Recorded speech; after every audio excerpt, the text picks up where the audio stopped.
As we noted here last night, STEM school Highlands Ranch is just a few miles from Columbine High School, the scene of one of the worst school massacres in U.S. history in 1999, 20 years ago. Since then, it is estimated 228,000 students from elementary to high school have experienced gun violence at school. Carter Evans has more on what happens after.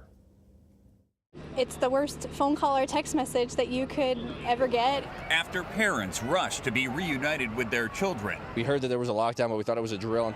They learned about their school day horror. Well, we heard like really big bangs, which I assume are gunshots. Tommy Bash was texting with her daughter Mia during the attack. I said, "What's going on?" And then she said, "It's not just a drill. It's a real lockdown, Mom." But the days ahead could be some of the hardest as survivors begin to cope with the psychological impact of the trauma they witnessed.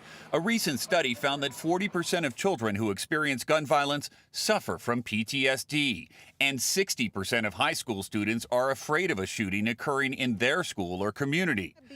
Robin Finnegan is a victims advocate who's been at scenes like this before. The stages of trauma, they're in shock, that our bodies go into a protective mode so that we can cope with it and get by. Since the Columbine shooting 20 years ago, at least 144 children, educators, and others have been killed in assaults in K-12 schools nationwide. How long does it take to get to the other side where you can have some perspective? It takes a long time.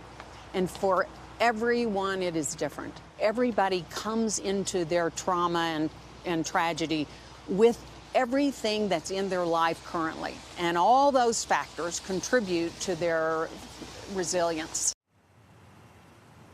All day, STEM students and their families have been coming to the church behind me for support. There were counselors available for those who wanted to talk.